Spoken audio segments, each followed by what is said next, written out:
नमस्कार प्रिय दर्शकों, लॉन्ग लाइफ चैनल पर आप सभी का स्वागत है। सबसे बड़ा पाप क्या है, सबसे बड़ा पुण्य क्या है, सबसे बड़ी सेवा क्या है?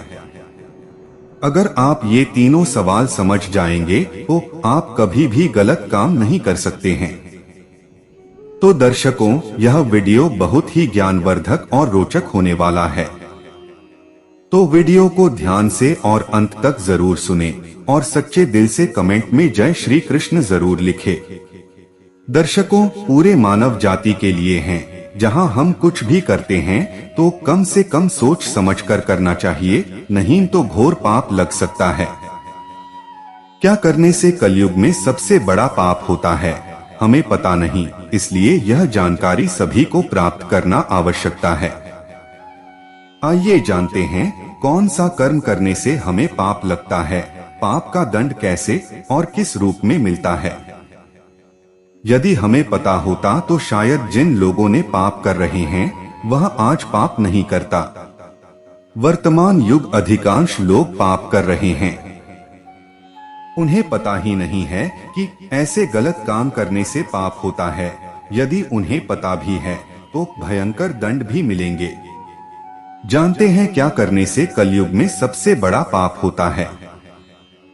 हिंदू धर्म में कलयुग एक ऐसा युग है जो अधर्म, अनैतिकता और आध्यात्मिक तथा भौतिक दुर्व्यवहारों से भरा हुआ है।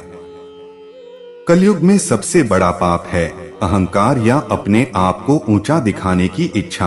अहंकार व्यक्ति के मन में अन्य लोगों से बढ़ता हुआ अपने आप को अमर और अविनाशी मानने की भ्रमात्मक भावना होती है। इस भावना के आधार पर वह अन्य लोगों के साथ अन्याय करता है और अपने स्वार्थ को पूरा करने के लिए किसी भी तरह से उन्हें नुकसान पहुंचाने से बच नहीं रहता। इसलिए अहंकार कलयुग में सबसे बड़ा पाप माना जाता है। हिंदू धर्म के अनुसार कलयुग में सबसे बड़ा पाप कलिंग या अधर्म है। इस युग में मानव जाति में लोग अन्याय करते हैं, धर्म को नकारते हैं, लोगों को दुख पहुंचाते हैं और अपने स्वार्थ के लिए बहुत से अनैतिक कृत्य करते हैं। इसलिए कलिंग या अधर्म को दूर करने के लिए हमें सभी के बीच सामंजस्य और धर्म के अनुसार चलना चाहिए। किसी कमजोर व्यक्ति को सताना घोर पाप लगता है, ऐसे व्यक्ति को सीधा नरक में स्थान मिलती है। किसी गर्भवती महिला पर मारपीट करना या सताना सबसे बड़ा पाप लगता है। पौराणिक कथाओं के अनुसार ऐसे व्यक्ति को कभी इंसान के रूप में जन्म नहीं होता, सीधे नरक पर वास होता है। किसी महिला को अकेले में देखकर जबरन उसका यौन शोषण करना यह घोर अपराध माना जाता है। ऐसे व्यक्ति के स्थान सीधे नरक पर होता है। कभी भी वह मनुष्य के रूप में और जन्म नहीं होगी, यह भी शास्त्र में उल्लेख है। छोटे बच्चों पर अत्याचार करना या प्रताड़ित करना यह भी बड़ा पाप माना जाता है, क्योंकि बच्चों के अंदर स्वयं नारायण होते हैं। बच्चों को प्रताड़ित एवं अत्याचार करने वालों को सीधे नरक पर स्थान होता है। अपने भलाई के लिए रिश्वत लेना या देना यह भी घोर पाप माना गया है। रिश्वत लेने वाले व्यक्ति या रिश्वत देने वाले व्यक्ति को सीधा नरक स्थान होता है। रिश्वत देना जितना पाप है, लेना भी उतना ही पाप है। झूठे आरोप पर किसी को फंसाना यह भी बहुत बड़ा पाप माना गया है। यदि कोई व्यक्ति झूठ को सच साबित करने में कोशिश करते हैं तो उनके लिए भी नरक का स्थान मिलती है। झूठ से किसी की जिंदगी बर्बाद हो जाए यह भगवान ने मंजूर नहीं देते हैं। इसलिए ऐसे व्यक्ति को पापों की बहुत बड़ा दंड मिलती है। किसी वृद्धा को देखकर मजाक या उसे देखकर रहस्य नहीं करना चाहिए। ऐसे करने वाले व्यक्ति को सीधा नरक पर स्थान होता है। उसे बहुत बड़ा पाप होता है। अपने के लिए किसी वृद्धा को सताना नहीं चाहिए। अपने फायदे के लिए झूठ का सहारा कभी भी नहीं लेना चाहिए, क्योंकि गुरुर पुराण में यह भी कहा गया है कि जो झूठ का सहारा लेकर अपने फायदे के लिए जो व्यक्ति सोचते हैं उन्हें नरक पर स्थान मिलती है। अपने ही स्वार्थ के लिए किसी जानवर को मार के खाना बहुत बड़ा पाप होता है। जो व्यक्ति अपने लिए किसी जानवर को मार के उसके मांस खाते हैं, उनको सीधा नरक पर स्थान होता है। ऐसे करने वाले व्यक्ति कभी भी मनुष्य जन्म कभी नहीं होगी, उन्हें भी अगले जन्म ऐसे ही पशु के रूप में जन्म होगी। जो व्यक्ति दूसरे के कंधे पर बंदूक रखकर चलाना चाहते हैं, वह भी बहुत बड़ा पापों के भागीदारी हैं। निजी स्वार्थ के लिए दूसरे को इस्तेमाल करना यह भगवान को मंजूर नहीं। इसके लिए उन्हें घोर पापों का सामना करना पड़ता है। अपने लिए किसी दूसरे के मुंह से भोजन छीन कर खाना यह भी बहुत बड़ा पाप होता है। ऐसे व्यक्ति को सीधे नरक पर स्थान मिलती है, क्योंकि जो व्यक्ति अपने लिए दूसरे की भोजन में विघ्न करते हैं, शास्त्र के अनुसार उन्हें भी घोर पाप लगता है।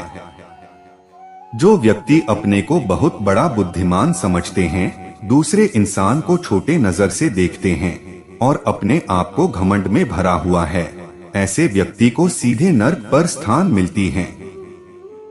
गुरुर पुराण के अनुसार ऐसे सोच वाले इंसान को घोर पाप लगता है। हिंदू देवी देवताओं पर मजाक उड़ाना यह भी बहुत बड़ा पाप लगता है। शास्त्र के अनुसार जो व्यक्ति हिंदू देवी देवताओं को मानता नहीं है, उन्हें भी नरक पर स्थान मिलती है। किसी भी धर्म को लेकर मजाक उड़ाना यह भी बहुत बड़ा पाप होता है। गीता के अनुसार सबके धर्म अपने आस्था से जुड़े हुए हैं। यदि कोई व्यक्ति किसी के धर्म के विषय में मजाक उड़ाए तो उन्हें सीधे नरक स्थान मिलते हैं। श्री कृष्ण ने कहा है, सबसे बड़ा पाप है, यह सजा है भयानक। शास्त्रों पुराणों में बताया गया है कि मनुष्य धरती पर रहकर जो भी अच्छे या बुरे कर्म करते हैं, उन सभी कर्मों का लेखा जोखा मृत्यु के बाद होता है और उसके अनुसार सजा और पुनर्जन्म मिलता है। ईश्वर की दृष्टि में जो अच्छे कर्म यानी आपके काम होते हैं, उसे पुण्य कहा जाता है और जो बुरे कर्म होते हैं, उन्हें पाप कहा जाता है। पुराणों में कई अच्छे और बुरे कर्मों के बारे में बताया गया है। गरुड़ पुराण और कठोपनिषद में तो यह भी बताया गया है कि मनुष्य को अपने पाप कर्मों के कारण मृत्यु के बाद अलग अलग तरह के पापों के लिए कौन कौन सी अलग सजाएं दी जाती हैं। गरुड़ पुराण में उल्लेख मिलता है कि मनुष्य धरती पर जो कुछ भी पाप करता है, उन सभी पापों की अलग अलग सजा बारी बारी से मिलती है। यम के न्याय में किसी भी पाप की सजा से बचा नहीं जा सकता है। गरुड़ पुराण में बताया गया है कि परस्त्री पुरुष संबंध रखने वाले को लोहे के गर्म सलाखों को आलिंगन करवाया जाता है। जो पुरुष अपने गोत्र की स्त्री से संबंध बनाता है, उसे नरक की यातना भोगकर लकड़बग्घा अथवा शाही के रूप में जन्म लेना पड़ता है। कुंवारी अथवा अल्पायु कन्या से संबंध बनाने वाले को नरक की घोर यातना सहने के बाद अजगर योनि में आकर जन्म लेना पड़ता है। जो व्यक्ति काम भावना से पीड़ित होकर गुरु की पत्नी का मान भंग करता है, ऐसा व्यक्ति वर्षों तक नरक की यातना सहने के बाद गिरगिट की योनि में जन्म लेता है। मित्र के साथ विश्वासघात करके उसके पत्नी से संबंध बनाने वाले को यमराज गधा की योनि में जन्म देते हैं। लेकिन व्यभिचार और धोखा देने से भी बड़ा एक पाप है, जिसकी सजा कठोर है। महाभारत के समय एक व्यक्ति ने ऐसा पाप किया था, लेकिन आजकल बहुत से लोग ऐसे पाप करने लगे हैं। जानिए वह पाप क्या है और इसकी सजा क्या है। भगवान श्री कृष्ण ने दृष्टि में जो सबसे बड़ा पाप है, वह है भ्रूण हत्या। महाभारत युद्ध समाप्त होने के बाद जब द्रोणाचार्य के पुत्र अश्वत्थामा ने उत्तरा के गर्भ में पल रहे बालक परीक्षित पर ब्रह्मास्त्र का प्रयोग करके उसकी हत्या कर दी, तब भगवान श्री कृष्ण सबसे अधिक क्रोधित हुए थे। श्री कृष्ण ने उस समय ही यह घोषणा कर दी थी कि अश्वत्थामा का पाप सबसे बड़ा पाप है, क्योंकि उसने एक अजन्मे बालक की हत्या की थी। श्री कृष्ण ने इस पाप की सजा स्वयं अश्वत्थामा को दी थी।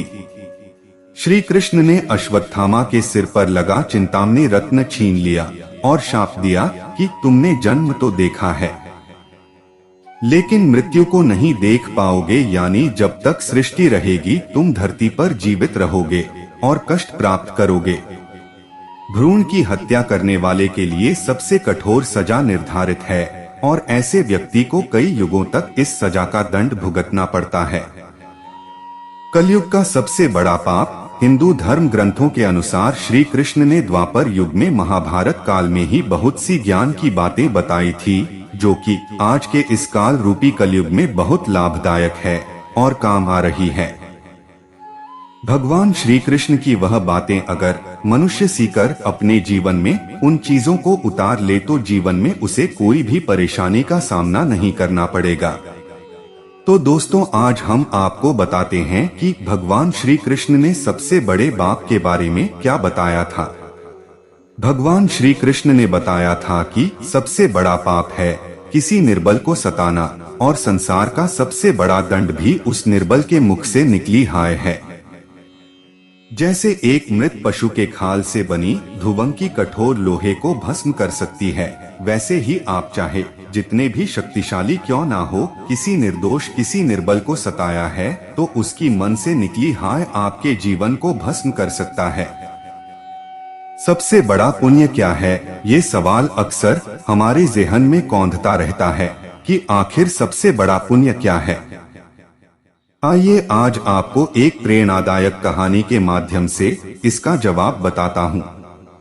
एक राजा था जो कि बहुत बड़ा प्रजापालक था, हमेशा प्रजा के हित में प्रयत्नशील रहता था। वह इतना कर्मठ था कि अपना सुख ऐशो आराम सब छोड़कर सारा समय जन कल्याण में ही लगा देता था। यहाँ तक कि जो मोक्ष का साधन है अर्थात भगवत भजन, उसके लिए भी वह समय नहीं निकाल पाता था। एक सुबह राजा वन की तरफ भ्रमण करने के लिए जा रहा था कि उसे एक देव के दर्शन हुए। राजा ने देव को प्रणाम करते हुए उनका अभिनंदन किया और देव के हाथों में एक लंबी चौड़ी पुस्तक देखकर उनसे पूछा, महाराज आपके हाथ में यह क्या है? देव बोले, हे राजन, ये हमारा बही खाता है जिसमें सभी भजन करने वालों के नाम हैं। राजा ने निराशायुक्त भाव से कहा, कृपया देखिए तो इस किताब में कहीं मेरा नाम भी है या नहीं। देव महाराज किताब का एक एक पृष्ठ उलटने लगे, परंतु राजा का नाम कहीं भी नजर नहीं आया। राजा ने देव को चिंतित देखकर कहा, महाराज आप चिंतित ना हो, आपके ढूंढने में कोई भी कमी नहीं है। वास्तव में ये मेरा दुर्भाग्य है कि मैं भजन कीर्तन के लिए समय नहीं निकाल पाता और इसीलिए मेरा नाम यहाँ नहीं है। उस दिन राजा के मन में आत्मग्लानि सी उत्पन्न हुई, लेकिन इसके बावजूद उन्होंने इसे नजरअंदाज कर दिया और पुण्य परोपकार की भावना लिए दूसरों की सेवा करने में लग गए। कुछ दिन बाद राजा फिर सुबह वन की तरफ टहलने के लिए निकले तो उन्हें वही देव महाराज के दर्शन हुए। इस बार भी उनके हाथ में एक पुस्तक थी। इस पुस्तक के रंग और आकार में बहुत भेद था और यह पहली वाली से काफी छोटी भी थी। राजा ने फिर उन्हें प्रणाम करते हुए पूछा, महाराज आज कौन सा बही खाता आपने हाथों में लिया हुआ है? देव ने कहा, हे राजन, आज के बही खाते में उन लोगों का नाम लिखा है जो ईश्वर को सबसे अधिक प्रिय हैं। राजा ने कहा, कितने भाग्यशाली होंगे वे लोग, निश्चित ही वे दिन रात भगवत भजन में लीन रहते होंगे। क्या इस पुस्तक में कोई मेरे राज्य का भी नागरिक है? देव महाराज ने बही खाता खोला और ये क्या, पहले पन्ने पर पहला नाम राजा का ही था। राजा ने आश्चर्यचकित होकर पूछा, महाराज मेरा नाम इसमें कैसे लिखा हुआ है? मैं तो मंदिर भी कभी कभार ही जाता हूँ। देव ने कहा, हे राजन, इसमें आश्चर्य की क्या बात है? जो लोग निष्काम होकर संसार की सेवा करते हैं, जो लोग संसार के उपकार में अपना जीवन अर्पण करते हैं, जो लोग मुक्ति का लोभ भी त्याग कर प्रभु के निर्बल संतानों की सेवा सहायता में अपना योगदान देते हैं, उन त्यागी महापुरुषों का भजन स्वयं ईश्वर करता है। राजन तू मत पछता कि तू पूजा पाठ नहीं करता, लोगों की सेवा कर, तू असल में भगवान की ही पूजा करता है। परोपकार और निस्वार्थ लोक सेवा किसी भी उपासना से बढ़कर है। देव ने वेदों का उदाहरण देते हुए कहा, कुर्वन्ने वह कर्माणि जिजीविषेक्षण समा एवान्त्वाप नान्यतोस्ति व कर्म लिप्यते नरे। अर्थात कर्म करते हुए 100 वर्ष जीने की इच्छा करो तो कर्म बंधन में लिप्त हो जाओगे। राजन, भगवान दीनदयालु हैं। उन्हें खुशामद नहीं भाती बल्कि आचरण भाता है। सच्ची भक्ति तो यही है कि परोपकार करो, दीन दुखियों का हित साधन करो। अनाथ, विधवा, किसान व निर्धन आज अत्याचारियों से सताए जाते हैं। इनकी यथाशक्ति सहायता और सेवा करो और यही परम भक्ति है।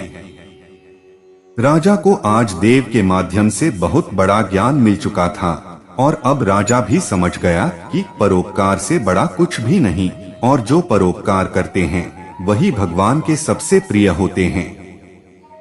तो दोस्तों, जो व्यक्ति निस्वार्थ भाव से लोगों की सेवा करने के लिए आगे आते हैं, परमात्मा हर समय उनके कल्याण के लिए यत्न करता है। हमारे पूर्वजों ने कहा भी है, परोपकाराय पुण्याय भवति, अर्थात दूसरों के लिए जीना, दूसरों की सेवा को ही पूजा समझकर कर्म करना, परोपकार के लिए अपने जीवन को सार्थक बनाना ही सबसे बड़ा पुण्य है। और जब आप भी ऐसा करेंगे तो स्वतः ही आप ईश्वर के प्रिय भक्तों में शामिल हो जाएंगे। आजकल का यह दौर संक्रमणीय काल से गुजर रहा है। हम विज्ञान व धर्म के बीच की कड़ी बने हुए हैं। इस दौर में जहां विज्ञान की मान्यता है, वहीं धर्म की मान्यता भी है। हम आए दिन यह सोचते रहते हैं कि मृत्यु उपरांत हमारी आत्मा का क्या होगा। क्या इसे दूसरा शरीर प्राप्त होगा या ब्रह्मांड में यह आत्मा विलीन हो जाएगी? तो इसके जवाब में कई सज्जन लोग कहते हैं कि कर्म ही इस जगत का सर्वश्रेष्ठ सत्य है। जैसा कर्म वैसा फल। यदि कुकर्म करोगे तो पाप के भागीदार बनोगे, यदि पुण्य करोगे तो अपना यह जीवन साकार करोगे। अब बात आती है कि पुण्य क्या है। पुण्य का अर्थ पवित्रता से जोड़ा जाता है। पुण्य से तात्पर्य है कि जिसका हृदय निश्चल व उदार चित्त होता है तथा जिसके हृदय में दूसरे के प्रति पवित्रता की अभिव्यक्ति होती है, वह पुण्य कहलाता है। अब सवाल यह उत्पन्न होता है कि पुण्य में सबसे बड़ा पुण्य कौन सा है। इस धरती पर मनुष्य का सबके साथ लगाव है। चाहे प्रकृति की बात करें या जानवरों की, यह लगाव कहीं ना कहीं लाभ या फायदे का लगाव है। क्योंकि मनुष्य की प्रकृति है कि जो चीज उसे फायदे की लगती है उसे वह उसी समय अपना लेता है, तथा जो चीज उसे फायदा नहीं पहुंचाती उसे वह कूड़े के ढेर में ढेर कर देता है। आधुनिक समय में इस दुनिया में मनुष्य को सबसे ज्यादा किफायती जो चीज लगती है वह है धन और दौलत, और अधिकतर मनुष्यों की सोच होती है कि जिनके पास दौलत है वह ज्यादा अच्छा कर्म कर पाते हैं और पुण्य कमा पाते हैं। गरीब लोग तो पुण्य नहीं कर पाएंगे। परंतु यह सोच गलत है। सत्यता यह है कि धन जोड़ने से अपवित्रता आती है और धन का परित्याग करने से पवित्रता आती है। सच्चे अर्थों में वही धन पवित्र माना जाता है जो अच्छे कार्यों में विनियोजित हुआ हो, और अच्छे कार्यों का फल पुण्य होता है। पुण्य 11 प्रकार के हैं। इनमें से 5 पुण्य सबसे बड़े पुण्य है। अन्न पुण्य, किसी भूखे को भोजन कराना, चाहे वह मनुष्य हो या जानवर, अपने सच्चे हृदय से उनको भोजन कराना, यह पहला सबसे बड़ा पुण्य है। शयन पुण्य, निराश्रित मनुष्य या जानवरों को आश्रय देना, यह दूसरा सबसे बड़ा पुण्य है। वचन पुण्य, यदि आपके पास ना भोजन है और ना धन है किसी को दान करने के लिए, तो आप अपनी निर्दोष वाणी से व अपने मधुर शब्दों से अन्य के दुखों को सुख में परिवर्तित कर सकते हैं, अर्थात उन्हें सुख पहुंचा सकते हैं। नमस्कार पुण्य, अपने से बड़ों व छोटों के प्रति नम्रता पूर्ण व्यवहार रखना, यह सबसे बड़ा पुण्य है। बड़े बुजुर्गों के चरण स्पर्श करने मात्र से ही आपके पाप पुण्य में बदल जाते हैं। मन पुण्य हृदय में सभी प्राणियों के प्रति सुख की भावना रखना और अहिंसा का पालन करना बड़ा पुण्य है। अब बात आती है कि पुण्य क्या है। पुण्य का अर्थ पवित्रता से जोड़ा जाता है। पुण्य से तात्पर्य है कि जिसका हृदय निश्चल व उदार चित्त होता है तथा जिसके हृदय में दूसरे के प्रति पवित्रता की अभिव्यक्ति होती है, वह पुण्य कहलाता है। अब सवाल यह उत्पन्न होता है कि पुण्य में सबसे बड़ा पुण्य कौन सा है। इस धरती पर मनुष्य का सबके साथ लगाव है, चाहे प्रकृति की बात करें या जानवरों की। यह लगाव कहीं ना कहीं लाभ या फायदे का लगाव है, क्योंकि मनुष्य की प्रकृति है कि जो चीज उसे फायदे की लगती है उसे वह उसी समय अपना लेता है, तथा जो चीज उसे फायदा नहीं पहुंचाती उसे वह कूड़े के ढेर में ढेर कर देता है। आधुनिक समय में इस दुनिया में मनुष्य को सबसे ज्यादा किफायती जो चीज लगती है वह है धन और दौलत, और अधिकतर मनुष्यों की सोच होती है कि जिनके पास दौलत है वह ज्यादा अच्छा कर्म कर पाते हैं और पुण्य कमा पाते हैं, गरीब लोग तो पुण्य नहीं कर पाएंगे। परंतु यह सोच गलत है। सत्यता यह है कि धन जोड़ने से अपवित्रता आती है और धन का परित्याग करने से पवित्रता आती है। सच्चे अर्थों में वही धन पवित्र माना जाता है जो अच्छे कार्यों में विनियोजित हुआ हो, और अच्छे कार्यों का फल पुण्य होता है। पुण्य 11 प्रकार के हैं, इनमें से 5 पुण्य सबसे बड़े पुण्य है। अन्न पुण्य, किसी भूखे को भोजन कराना, चाहे वह मनुष्य हो या जानवर, अपने सच्चे हृदय से उनको भोजन कराना, यह पहला सबसे बड़ा पुण्य है। शयन पुण्य, निराश्रित मनुष्य या जानवरों को आश्रय देना, यह दूसरा सबसे बड़ा पुण्य है। वचन पुण्य, यदि आपके पास ना भोजन है और ना धन है किसी को दान करने के लिए, तो आप अपनी निर्दोष वाणी से व अपने मधुर शब्दों से अन्य के दुखों को सुख में परिवर्तित कर सकते हैं, अर्थात उन्हें सुख पहुंचा सकते हैं। नमस्कार पुण्य, अपने से बड़ों व छोटों के प्रति नम्रता पूर्ण व्यवहार रखना, यह सबसे बड़ा पुण्य है। बड़े बुजुर्गों के चरण स्पर्श करने मात्र से ही आपके पाप पुण्य में बदल जाते हैं। मन पुण्य, हृदय में सभी प्राणियों के प्रति सुख की भावना रखना और अहिंसा का पालन करना बड़ा पुण्य है। अर्थात पुण्य वह है जो आप अपने पवित्र हृदय, द्वेष मुक्त चित्त व मस्तिष्क के उच्च भाव व उच्च विचारों के साथ करते हैं, तो यह है सबसे बड़ा पुण्य। जानिए आखिर क्या है दुनिया की सबसे बड़ी सेवा। अब उसे ध्यान आया कि उसकी माँ को उसकी जरूरत थी और वह उसे रोकती रही थी। जब वह नहीं माना तो वह नाराज हो गई। अबू उस्मान हैरी नाम के एक प्रसिद्ध संत थे। वह अरब देश के खुरासान में वह रहते थे। दूर दूर तक उनका नाम था। लोग बड़ी श्रद्धा से उनके पास आते थे और उनके सात्विक उपदेशों से लाभ उठाते थे। एक बार एक आदमी हज करने के विचार से घर से निकला। रास्ते में अबू उस्मान हैरी की जगह पड़ती थी। उसने सोचा कि थोड़ा रुककर संत के दर्शन कर लेता हूँ। यह सोचकर वह उनके निवास पर पहुंचा और उनको सलाम किया, लेकिन संत ने उसके सलाम का जवाब नहीं दिया। इस बात से वह आदमी दुखी हो गया। वह कितनी श्रद्धा से उनके पास आया था और उन्होंने उसका अभिवादन भी स्वीकार नहीं किया, यह सोचकर वह हैरान था। तब संत ने कहा, माँ को नाराज करके हज करना अच्छा नहीं। अब उसे ध्यान आया कि उसकी माँ को उसकी जरूरत थी और वह उसे रोकती रही थी। जब वह नहीं माना तो वह नाराज हो गई। उसकी नाराजगी की चिंता किए बगैर वह हज करने निकल चला आया। संत की बात सुनकर वह उल्टे पैर घर लौट आया और माँ की सेवा अंतिम समय तक करता रहा। माँ का देहांत हो जाने के बाद जब वह उन संत के पास पहुँचा तो उन्होंने बड़े प्यार से उसका स्वागत किया और उसे अपना आशीर्वाद दिया और कहा कि दुनिया में सबसे बड़ी सेवा अपने माता पिता की सेवा करना ही है। अपना सुधार संसार की सबसे बड़ी सेवा है। एक सेठ जी ने अपने छोटे भाई को 3 लाख रुपए व्यापार के लिए दिए।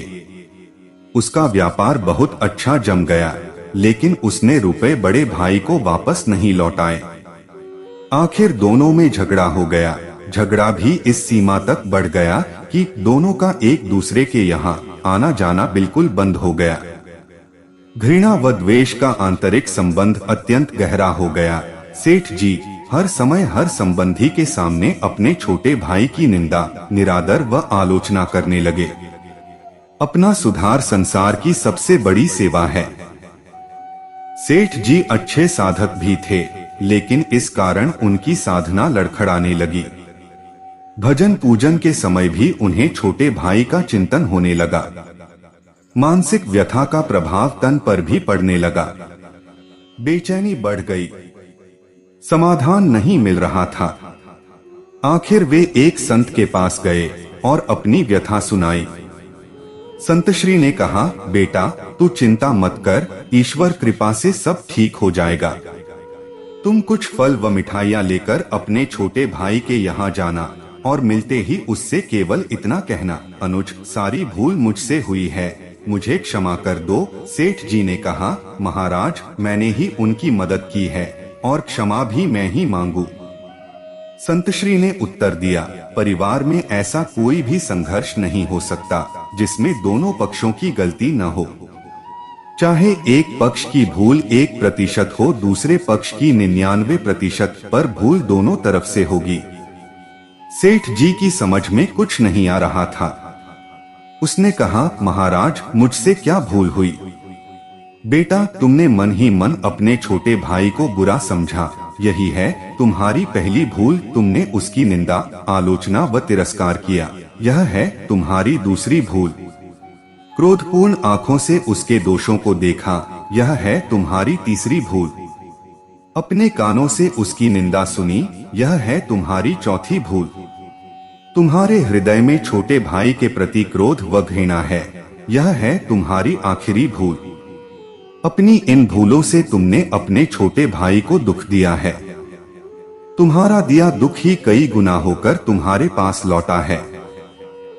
जाओ अपनी भूलों के लिए क्षमा मांगो, नहीं तो तुम न चैन से जी सकोगे न चैन से मर सकोगे। क्षमा मांगना बहुत बड़ी साधना है और तुम तो एक बहुत अच्छे साधक हो। सेठ जी की आंखें खुल गईं। संत श्री को प्रणाम करके वे छोटे भाई के घर पहुंचे। सब लोग भोजन की तैयारी में थे। उन्होंने दरवाजा खटखटाया। दरवाजा उनके भतीजे ने खोला। सामने ताऊ जी को देखकर वह अवाक सा रह गया और खुशी से झूमकर जोर जोर से चिल्लाने लगा, मम्मी पापा देखो कौन आए हैं। ताऊ जी आए हैं, ताऊ जी आए हैं। माता पिता ने दरवाजे की तरफ देखा, सोचा कहीं हम सपना तो नहीं देख रहे। छोटा भाई हर्ष से पुलकित हो उठा, हाँ 15 वर्ष के बाद आज बड़े भैया घर पर आए हैं। प्रेम से गला रूंध गया, कुछ बोल न सका। सेठ जी ने फल व मिठाइयाँ टेबल पर रखी और दोनों हाथ जोड़कर छोटे भाई को कहा, भाई सारी भूल मुझसे हुई है, मुझे क्षमा करो। क्षमा शब्द निकलते ही उनके हृदय का प्रेम अश्रु बनकर बहने लगा। छोटा भाई उनके चरणों में गिर गया और अपनी भूल के लिए रो रो कर क्षमा याचना करने लगा। बड़े भाई के प्रेमाश्रु छोटे भाई की पीठ पर और छोटी भाई के पश्चाताप व प्रेम मिश्रित अश्रु बड़े भाई के चरणों में गिरने लगे। क्षमा व प्रेम का अथाह सागर फूट पड़ा। सब शांत चुप, सबकी आंखों से अविरल अश्रुधारा बहने लगी। छोटा भाई उठकर गया और रुपए लाकर बड़े भाई के सामने रख दिए।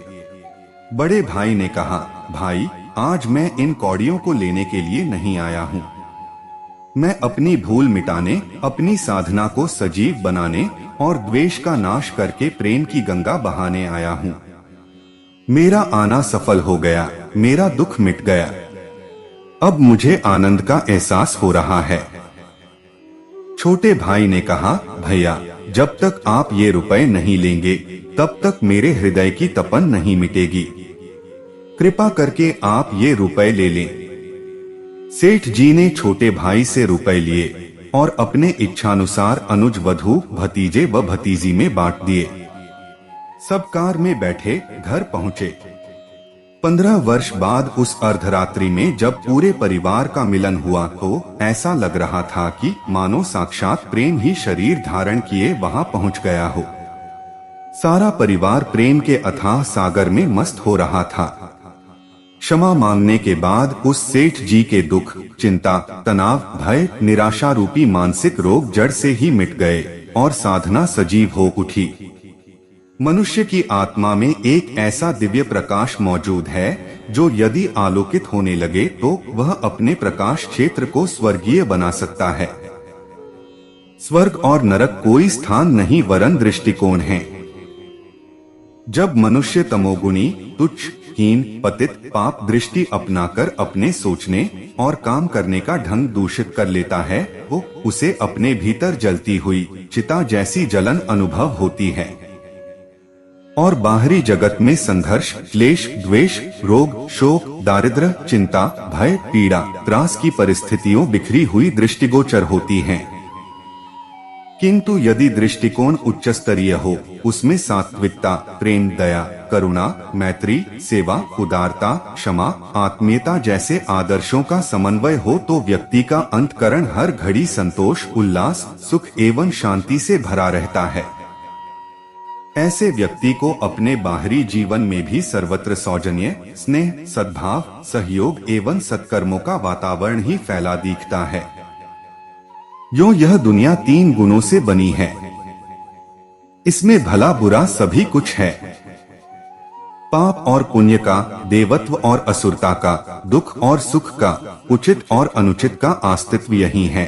फिर भी व्यक्ति अपने दृष्टिकोण के अनुरूप ही परिस्थितियां प्राप्त कर लेता है। भौंवरे के लिए इस बगीचे में फूलों की और गुबरीले कीड़े को गोबर की प्राप्ति हो ही जाती है। संसार बुरा भी है और भला भी।